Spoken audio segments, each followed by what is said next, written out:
Praise the Lord. கர்த்தர் நல்லவர், அவர் கிருபை என்றும் உள்ளது.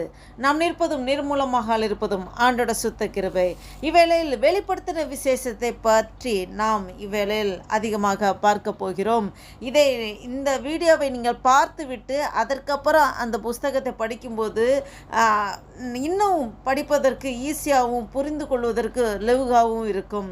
அப்படியாக இந்த வீடியோவை இந்த நோக்கத்திற்காகவே உங்கள் மத்தியிலே சமர்ப்பிக்கிறேன். கர்த்தர் நாம் மகிமைப்படட்டும். வெளிப்படுத்தின விசேஷம். வேதாமத்திலே மிகுந்த மறைபொருள் உள்ள 2 புஸ்தகங்கள் உண்டு என்று சொன்னால், ஒன்று தானியல் புஸ்தகம், 2வது வெளிப்படுத்தின விசேஷம். வருங்காலங்களை பற்றி வெளிப்படுத்துகிற புஸ்தகங்கள் இவ்விரண்டு புஸ்தகங்களும். புதிய ஏற்பாட்டின் தீர்க்கதரிசன புஸ்தகம் இந்த வெளிப்படுத்தின விசேஷம். இந்த வெளிப்படுத்தின விசேஷத்தை 3 பிரிவுகளாக பிரிக்கலாம். யோவான் கண்டவைகளையும் இப்பொழுது இருக்கிறவைகளும், சபை எடுத்துக்கொள்ளப்பட்டவைகளுக்கு பிறகு என்னென்ன நடக்கும் என்பதை பற்றி இப்படி 3 பிரிவுகளாக நாம் பார்க்கலாம்.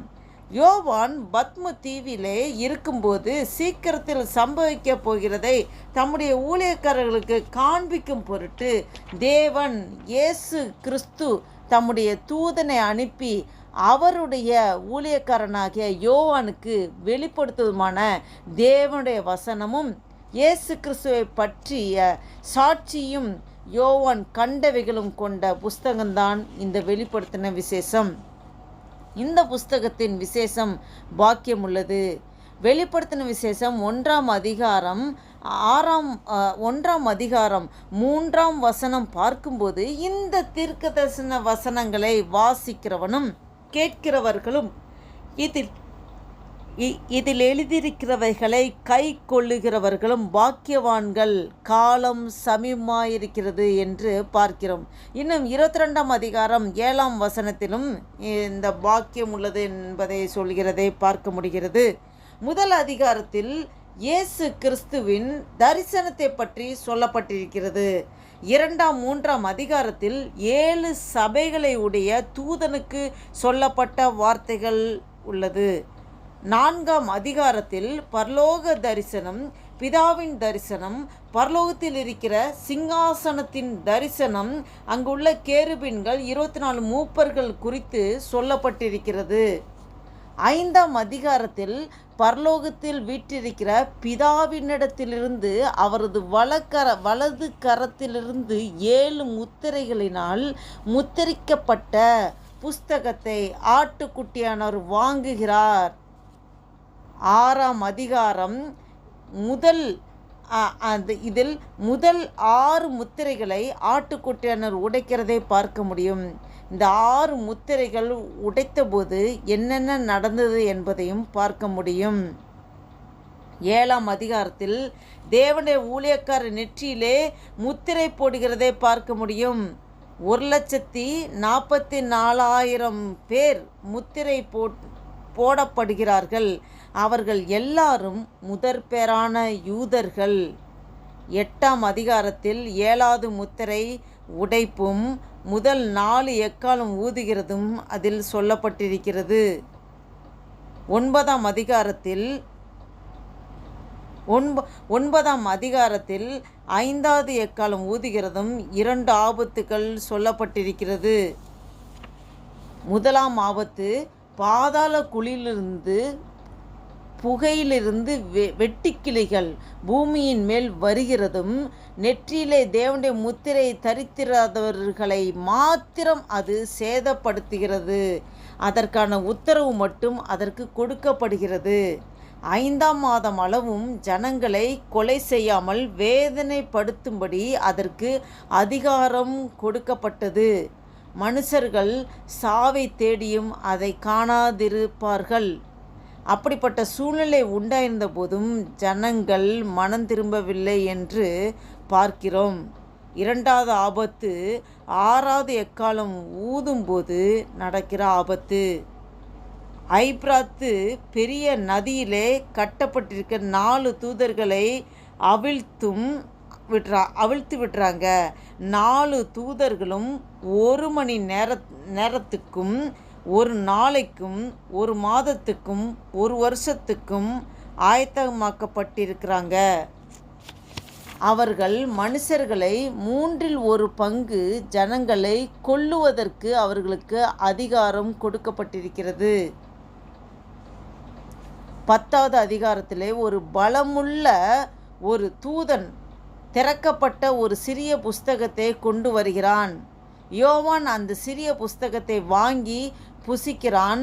அவன் வயிற்றுக்கு அது கசப்பாகவும் அவன் வாய்க்கு தேனை போல இனிமையாகவும் இருந்தது. 11ஆம் அதிகாரத்திலே 2 சாட்சிகள் சொல்லப்பட்டிருக்கு.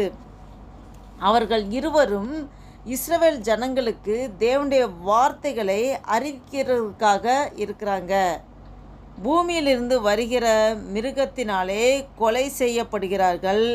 3 நாளைக்கு பிறகு அந்த இருவரும் பரலோகத்திற்கு ஏறி போவதை நாம் பார்க்க முடியும்.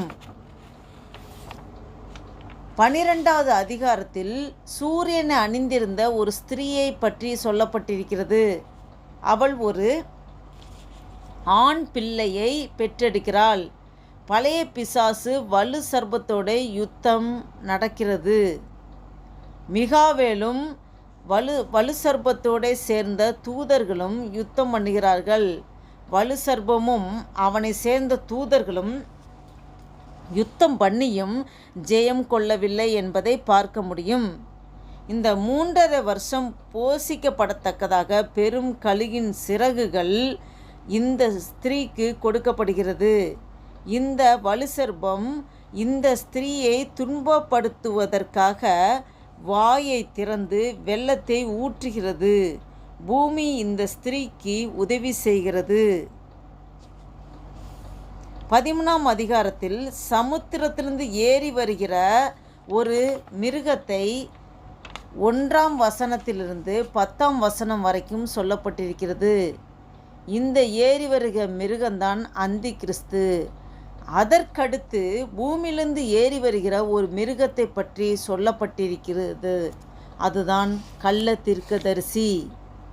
14வது அதிகாரத்தில் சீயோன் மலையிலே 1,44,000 பேர் பற்றி பார்க்க முடியும். அதோடு 14ஆம் அதிகாரத்தில் 3 தூதர்களுடைய செய்தியும் அறுவடையும் பற்றி பார்க்கலாம். 15வது அதிகாரத்தில் 7 வாதைகளுடைய 7 தூதர்களை பார்க்க முடியும். அவைகளால் தேவனுடைய கோபம் முடிகிறது. 16வது அதிகாரத்தில் 7 கோப கலச நியாய தீர்ப்பு சொல்லப்பட்டிருக்கிறது. 18வது அதிகாரத்தில் மகா பாபிலோனின் வீழ்ச்சியை குறித்து அதில் பார்க்க முடியும். மகா பாபிலோன் எப்படி இருந்தது என்பதையும் பார்க்க முடியும். ஒரு ஸ்திரீயாக அங்கே சொல்லப்பட்டிருக்கிறது. 19வது அதிகாரத்தில் ஆட்டுக்குட்டியானவரின் கல்யாணம், இயேசு கிறிஸ்துவின் 2ஆம் வருகை, அதோடு கூட அர்மெகதோன் யுத்தம் பற்றி நாம் பார்க்கிறோம். இந்த புஸ்தகத்திலே அந்தி கிறிஸ்துவும் கள்ள தீர்க்கதரிசிகளும் உயிரோடே பிடிக்கப்பட்டு கந்தகம் எரிகிற அக்கினி கடலிலே உயிரோடு தள்ளப்படுகிறார்கள். 20ஆம் அதிகாரத்தில் இந்த பிசாசு வலுசர்ப்பத்தை பிடித்து 1000 வருஷம் பாதாளத்தில் தள்ளி அடைப்பாங்க. 1000 வருட அரசாட்சி நடைபெறுகிறது. அதன் பிறகு கோகு மாகோகு யுத்தம் நடைபெறுகிறது. அடுத்ததாக ஒரு பெரிய வெள்ளை சிங்காசனத்தின் நியாய தீர்ப்பு நடக்கிறது. 21ஆம் அதிகாரத்தில் புதிய வானம், புதிய பூமி, புதிய எருசலேம் ஆகிய பரிசுத்த நகரத்தை குறித்து சொல்லப்பட்டிருக்கிறது. இந்த புதிய எருசலேமாகிய பரிசுத்த நகரம்தான் ஆட்டுக்குட்டியாரின் மனைவியாகிய மணவாட்டி. 22ஆம் அதிகாரத்தில் பளிங்கு போல தெளிவான சிங்காசனத்திலிருந்து ஜீவ தண்ணீர் புறப்பட்டு வருகிறது. இந்த சிங்காசனம் தேவனுக்கும் ஆட்டுக்குட்டியனுடைய சிங்காசனமாக இருக்கிறது. இந்த அதிகாரத்தில் கடைசியாக பார்க்கும்போது இந்த மொத்த புஸ்தகத்தின் முடிவுரையாக மெய்யாகவே நான் சீக்கிரமாய் வருகிறேன் என்பதை சொல்லுகிறார். எதற்காக சொல்லுகிறார் என்றால், அவனவன் கிரியைகளின்படி அவனவனுக்கு நான் அளிக்கிற பலன் என்னோடு கூட வருகிறது என்று சொல்லுகிறார். ஜீவ விருட்சத்தின் மேல் அதிகாரம் உள்ளவர்களாவதற்கும் வாசல் வழியாய் நகரத்திற்குள் பிரவேசிக்கிறதற்கும் நாம் கற்பனைகளின்படி செய்ய வேண்டும் என்கிற காரியத்தை குறித்து அறிவுரை தரும்படியாக இதில் நாம் பார்க்க முடியும். இவைகள்தான் இந்த புஸ்தகத்தின் 1ஆம் அதிகாரத்திலிருந்து 22ஆம் அதிகாரம் வரை உள்ள சம்பவங்கள். கர்த்தர் தாமே உங்கள் ஒவ்வொருவரையும் ஆசீர்வதிப்பாராக. God bless you. Amen.